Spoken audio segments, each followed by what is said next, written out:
दुनिया में इंसान एक मात्र ऐसा प्राणी है जो अपनी चोट खाई जगहों पर एक बार फिर से जाता है। उस गली जहां उसके जख्मों से निकले लहू के निशान आज भी ताजा से लगते हैं। जैसे कि एक यही कहानी देख लो।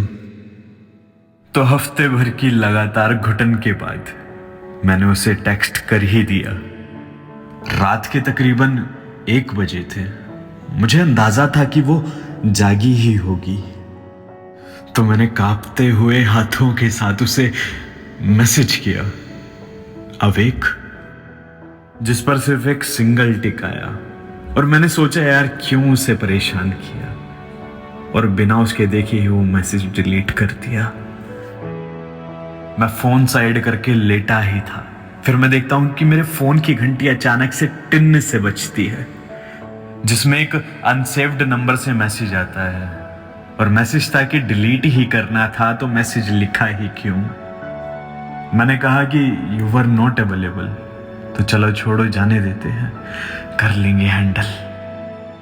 उसने कहा कि हैंडल मतलब? मैंने खुद को रोकते हुए और फिर हिचकिचाते हुए लिख ही दिया कि मुझे घुटन हो रही थी। आई नो मेरे मैसेजेस तुम्हारे लिए बहुत ज्यादा डिस्टर्बिंग होते हैं, बट किसी अपने ने कहा था कि if you need me then you can call me और टेक्स्ट मी एनी टाइम, सो कर दिया। उसने थोड़ा एरोगेंट होकर मैसेज किया कि आप मुझे खुद के लिए बुरा फील करवाने के लिए मैसेज करते हो। लेकिन हम तो है ना यार, शायद पागल ही कह लो। मैंने कह दिया उसे कि तुम मेरे बारे में जैसा फील करना चाहो वैसा कर सकती हो। हाँ, हूं मैं बुरा। I don't know why I got nervous in front of you.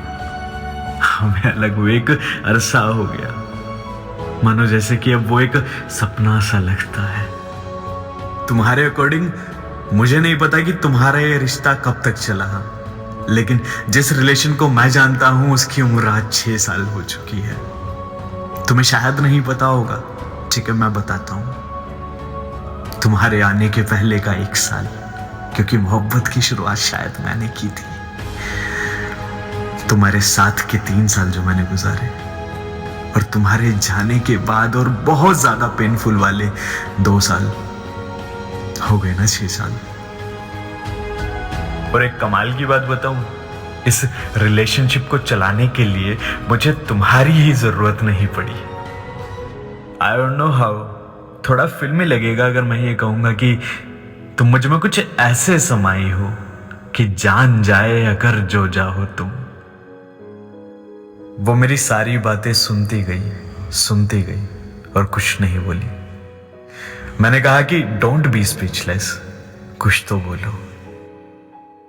उसने मुझसे एक सवाल पूछा कि अगर मुझे कुछ हो जाए तो क्या तब भी आगे नहीं बढ़ोगे? और हम है कि पागल कह लो या इश्क में पागल कह लो, कुछ भी बोल देते हैं। मैंने कहा कि फिजिकली तो आज भी नहीं हो मेरे पास, जिंदा होने ना होने से क्या फर्क पड़ता है। मैंने उसे कहा कि मैंने सीख लिया है कि अलग होकर भी मोहब्बत को खुद में जिंदा कैसे रखते हैं। मुझे तुमसे मोहब्बत करने के लिए अब तुम्हारी ही जरूरत नहीं है।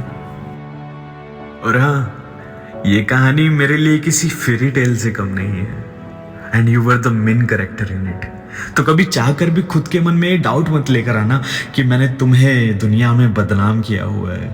अब गलती से कह लो या किस्मत से कह लो कि तुम्हें कोई खानदानी लड़का मिल गया था जिसने अपनी कहानियों में भी तुम्हारे नाम का जिक्र नहीं किया। वो असली में क्या करता। बाय बाय, ध्यान रखना अपना।